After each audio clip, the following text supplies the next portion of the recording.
अंसारी आपका GS mentor स्वागत करता हूं अपने यूट्यूब चैनल एडोराइड कंपटीशन क्लासेस में। दोस्तों जैसा आप जानते हैं मैं वसीम अंसारी आपको पॉलिटी की क्लास देता हूं, यानी जीएस के बारे में बताता हूं। आज हमारा एक न्यू टॉपिक है जिस पर हम कंटिन्यू करने जा रहे हैं इंडियन करेंसी के बारे में। दोस्तों इंडियन करेंसी का इतिहास अगर आपने जानना चाहेंगे तो बहुत पुराना इतिहास है। हम इंडियन करेंसी को बिल्कुल बेसिक तरीके से लेकर चलेंगे। क्या है इंडियन करेंसी, कैसे जो है हिस्ट्री में आई, वजूद में आई और कैसे जो है इसका डेवलपमेंट हुआ। तो इंडियन करेंसी के बारे में हम जानना शुरू करते हैं दोस्तों।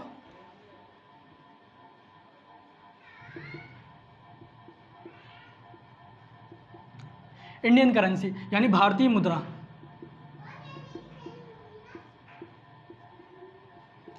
दोस्तों भारतीय मुद्रा हमारे पास दो टाइप्स की होती है। नंबर एक होते हैं हमारे पास कागजी नोट और दूसरी होती है हमारे पास क्या, सिक्के।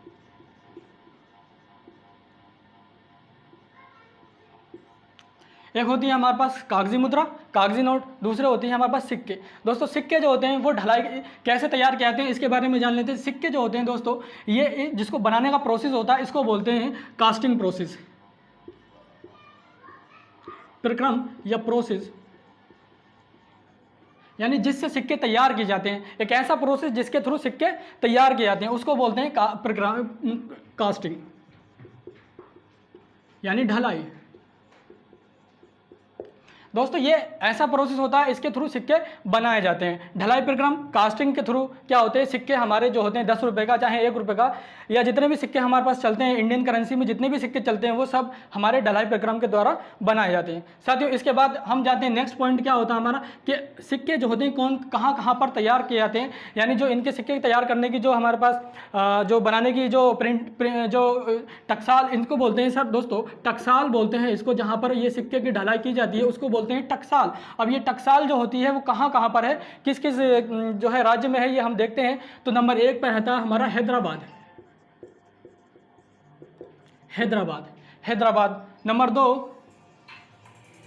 नंबर दो हम देखते हैं दोस्तों हमारा मुंबई। नंबर 3 में आता है दोस्तों हमारा नंबर 3 कोलकाता और नंबर 4 में दोस्तों हमारा आता है क्या, नोएडा। इन 4 जगहों पर दोस्तों टकसाल ये जो है इंडियन मुद्रा यानी इंडियन जो नोट वो जो सिक्के हैं वो ढलाई किए जाते हैं। पहला जो ढलाई क्रम करने का प्रोसेस होता है उसको बोलते हैं कास्टिंग, जहाँ पर ढलाई की जाती है उनको बोलते हैं टकसाल। टकसाल हमारे इंडिया में 4 जगह पर है। कौन कौन सी, हैदराबाद, मुंबई, कोलकाता और नोएडा। इसके बाद दोस्तों हम जानना शुरू करते हैं इंडियन रुपीज़, इंडियन कागजी नोट के बारे में। कागजी नोट के बारे में दोस्तों हम जानने की कोशिश करेंगे। इसे रफ कर देते हैं, आगे की ओर बढ़ेंगे। कागजी मुद्रा को दोस्तों हम 2 तरह से डिवाइड कर सकते हैं। एक होता है हमारा 1 रुपये का नोट, 1 रुपये का नोट दोस्तों 1 रुपये का नोट। दोस्तों इसको जो है थोड़ा सा रफ करेंगे, ऊपर की ओर लेके जाएंगे इसको। यहाँ पर बिल्कुल इंडियन करेंसी में ही हम इसको लिख लेंगे। क्या हमारे पास है नोट, कागजी मुद्रा। ये 2 तरह की हम ले सकते हैं। एक होता है हमारा 1 रुपये का नोट और दूसरा होता है हमारा अन्य में जैसे हमारे पास 20 रुपये का, 10 रुपये का, ठीक है, इसी तरह 100 रुपये का या जितने भी नोट आते हैं वो सब अन्य में आ जाते हैं। दोस्तों जो 1 रुपये का नोट होता है दोस्तों उसे भारत सरकार द्वारा जारी किया जाता है। भारत सरकार द्वारा जारी किया जाता है। जो 1 रुपये का नोट होता है दोस्तों उसको भारत सरकार जारी करती है। साथ ही साथ इस पर जो सिग्नेचर होता है, जो साइन होता है वो वित्त सचिव के द्वारा किया जाता है। किसके द्वारा किया जाता है, तो वित्त सचिव। तो 1 रुपये के नोट पर वित्त सचिव के द्वारा के साइन या हस्ताक्षर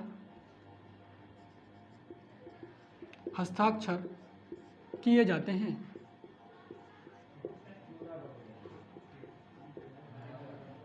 दोस्तों भारत सरकार 1 रुपये का नोट जारी करती है और इस पर जो है किसके साइन होते हैं, वित्त सचिव के। दोस्तों फिलहाल में वित्त सचिव कौन है, तो फिलहाल में वित्त सचिव के बारे में जान लेते हैं कौन है। अजय भूषण पांडे, अजय भूषण वित्त सचिव, लिख सकते हैं इसको वित्त सचिव। प्रेजेंट में वित्त सचिव कौन है? तो अजय भूषण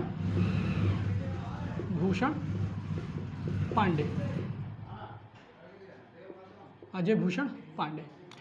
फर्स्ट अगर हम वित्त सचिव की बात करते हैं दोस्तों, भारत के पहले वित्त सचिव कौन रहे होंगे? तो वित्त सचिव दोस्तों का काम क्या होता है? वो क्या करते हैं? बजट पेश करते हैं। तो भारत के प्रथम वित्त सचिव कौन थे? तो आर के षणमुगम, आर के फर्स्ट वित्त सचिव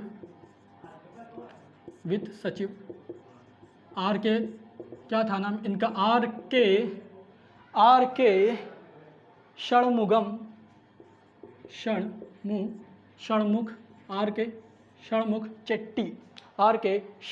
चेट्टी। पहले वित्त सचिव, भारत के जो पहले वित्त सचिव रहे थे, ये कब रहे थे? तो ये 1947 यानी 1947 में रहे थे। कौन रहे, कब रहे थे? 1947 में दोस्तों। तो 1 रुपये का नोट, कागजी मुद्रा को हमने दो तरह से डिवाइड कर रखा है इसको। 1 रुपये का नोट बिल्कुल अलग है, इसका प्रोसेस, इसका इतिहास जो है वो बिल्कुल अलग है। अभी हम और पॉइंट देखेंगे इसके बारे में। दूसरा है हमारा अन्य मुद्रा। अन्य मुद्रा में 10, 20 या 100 का नोट आ सकता है, जिसको कौन जारी करता है? तो इसको RBI जारी करता है। अभी हम इसके बारे में भी बात करेंगे। भारत सरकार द्वारा जो है जारी किया जाता है 1 रुपये का नोट। वित्त सचिव इस पर हस्ताक्षर करते हैं, और वित्त सचिव जो है जो अभी प्रेजेंट में वित्त सचिव हैं वो उनका नाम है अजय भूषण पांडे। साथ ही दोस्तों हमने फर्स्ट वित्त सचिव देखा आर के षणमुख चेट्टी जो है 1947 में जो थे वो पहले वित्त सचिव रहे थे। दोस्तों अब हम थोड़ा सा 1 रुपये के नोट के बारे में और थोड़ा सा डिटेल शुरू कर लेते हैं कि कहाँ से ये बना और कैसे बना, इसके बारे में भी जान लेते हैं।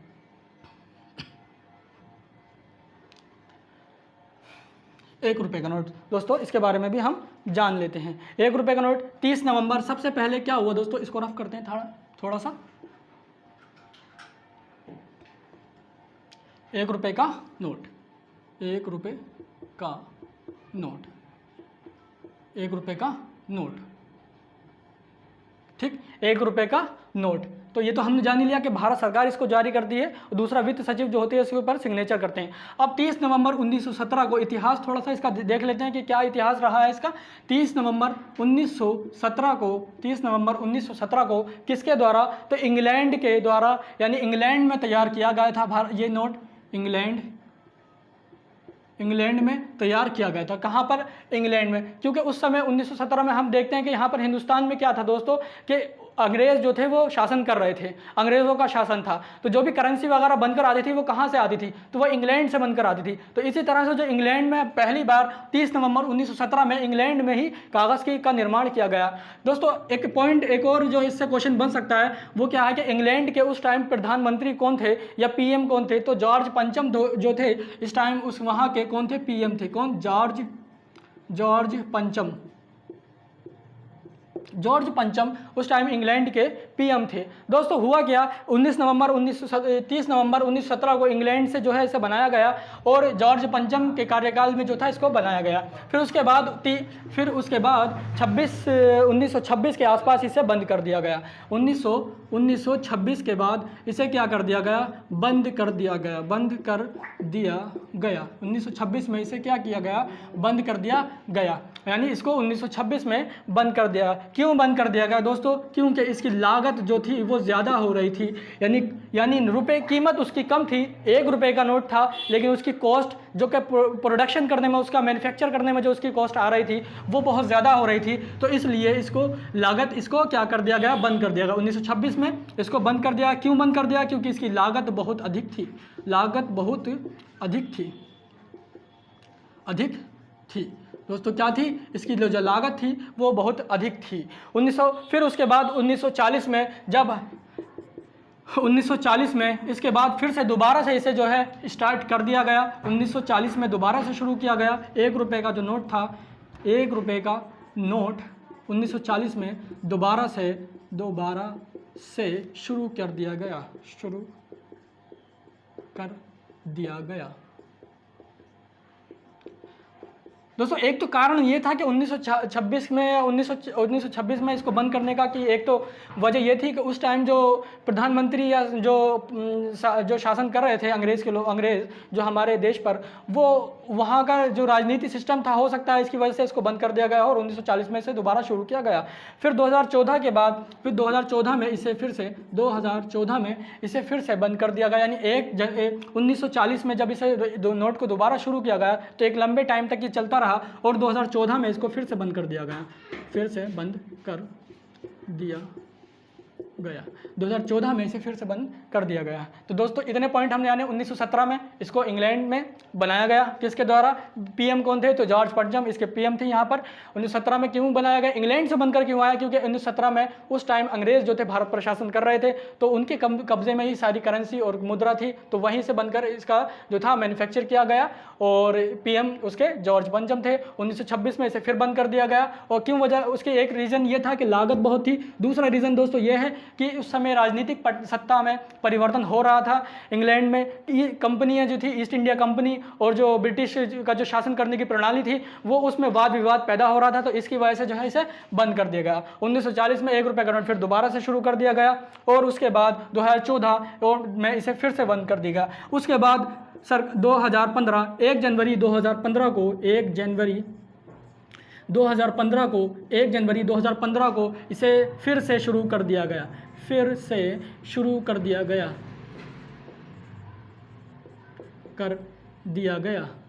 दोस्तों अब जब ये नोट शुरू किया गया तो इसका जो रंग रूप था वो पहले से बदला हुआ था। इसमें 2 तरह के नए रंग ऐड किए गए। एक रंग था गुलाबी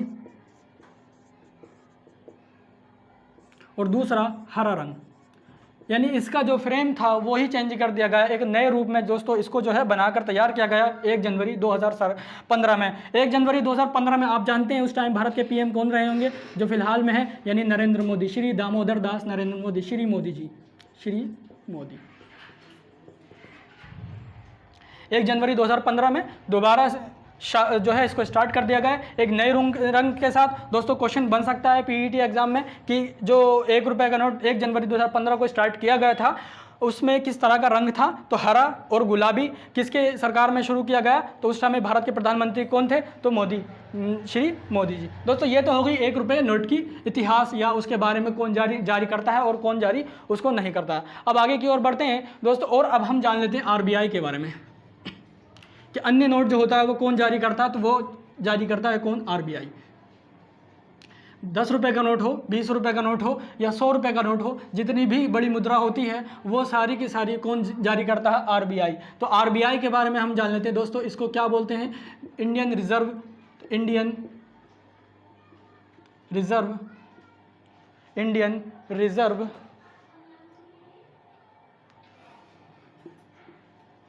रिजर्व बैंक।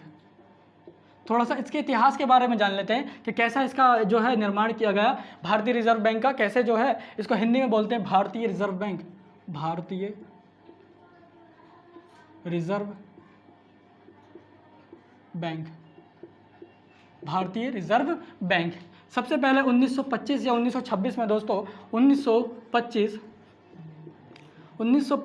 और 1926 में एक कमीशन बनाया गया। एक कमीशन की सिफारिश की गई जिसका नाम था हिल्टन यंग कमीशन। इस कमीशन के नाम के बारे में दोस्तों एग्जाम में पूछ लेता है कि किस कमीशन की सिफारिश पर आरबीआई की स्थापना की गई थी? तो हिल्टन यंग कमीशन, हिल्टन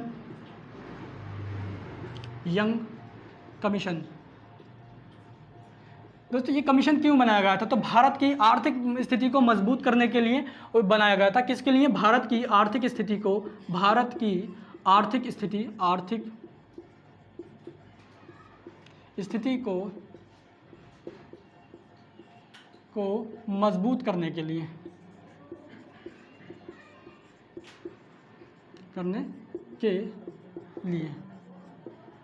दोस्तों हिल्टन यंग कमीशन 1925 से 1926 में बना। इसने क्या काम किया था? इसने जो है इस यंग कमीशन की सिफारिश पर ही भारतीय रिजर्व बैंक की कंसेप्ट आया और उस भारत सरकार ने 1934 में एक कमीशन पास किया, एक एक्ट पास किया जिसे भारतीय रिजर्व बैंक एक्ट के नाम से जाना गया। क्या नाम था? भारतीय रिजर्व बैंक एक्ट के नाम से उसे जाना गया। भारतीय रिजर्व बैंक एक्ट के नाम से 1934 में एक एक्ट पास किया गया, भारतीय रिजर्व बैंक एक्ट, भारतीय रिजर्व बैंक एक्ट के नाम से 1934 में एक एक्ट पास किया गया और इस एक्ट के माध्यम से ही 1935 में 1 अप्रैल 1935 में आरबीआई की स्थापना कर दी गई। दोस्तों कब कर दी गई आरबीआई की स्थापना? तो 1 अप्रैल 1935 में। दोस्तों ये सारे क्वेश्चन बनेंगे आरबीआई से बन सकते हैं, हर एक तरह का क्वेश्चन यहाँ पर मौजूद है। आप देख सकते हैं आरबीआई की रिजर्व की बैंक की स्थापना के लिए कौन सा यंग कमीशन बनाया गया था? तो हिल्टन यंग कमीशन बनाया गया। क्यों बनाया था? भारत की आर्थिक स्थिति को मजबूत करने के लिए ये बनाया गया था। 1934 में कौन सा एक्ट इसमें पास किया गया? तो भारतीय रिजर्व बैंक एक्ट 1934 में पास किया गया। 1 अप्रैल 1935 को आरबीआई की स्थापना कर दी गई। जो पहले गवर्नर बने थे, फर्स्ट गवर्नर के बारे में भी हम जान लेते हैं कि फर्स्ट गवर्नर कौन था। First governor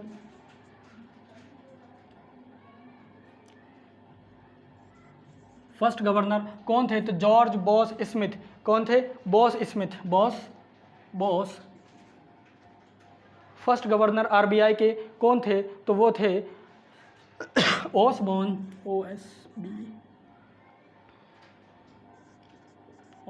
Smith. कौन थे दोस्तों? तो फर्स्ट गवर्नर जो भारत के रहे गवर्नर वो रहे ऑसबॉर्न स्मिथ। इसी तरह से अब हम लास्ट गवर्नर की बात कर लेंगे। तो जो हाल ही में गवर्नर है वो कौन है? तो 25वें नंबर के गवर्नर हैं दोस्तों। 25वें नंबर के गवर्नर कौन? शक्तिकांत दास।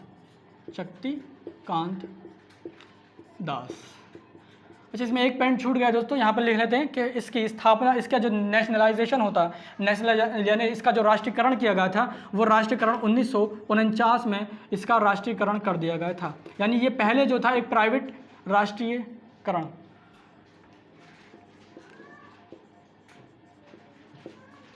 राष्ट्रीयकरण कब किया गया? तो 1949 में इसका राष्ट्रीयकरण कर दिया गया। यानी जब इसकी स्थापना 1935 में की गई थी दोस्तों, उस समय हमारा देश आज़ाद भी, स्वतंत्र भी नहीं था। तो 1935 में इसकी स्थापना जो हुई थी एक प्राइवेट बैंक के रूप में की गई थी। लेकिन जब अपना जो भारत था वो स्वतंत्र हो गया तो 1949 में भारत सरकार ने क्या किया, इसको अपने जो था कब्जे में ले लिया और 1949 में इसका राष्ट्रीयकरण करके एक गवर्नमेंट बैंक बना दिया गया। अब ये बैंक क्या करता है? भारतीय मुद्रा को देखता है और उसको क्या करता है? मैनेज करता है। किस तरह से उसको मैनेज करता है? दोस्तों ये सब इंपॉर्टेंट क्वेश्चन है। एक एक क्वेश्चन आपके सामने बोर्ड पर लिखा हुआ है, आप इसे देख सकते हैं और रिवीजन कर सकते हैं, याद कर सकते हैं। दोस्तों हर एक पॉइंट आपको अच्छी तरह से डिटेल में समझाया गया है। तो दोस्तों कैसी लगी आपको हमारी वीडियो?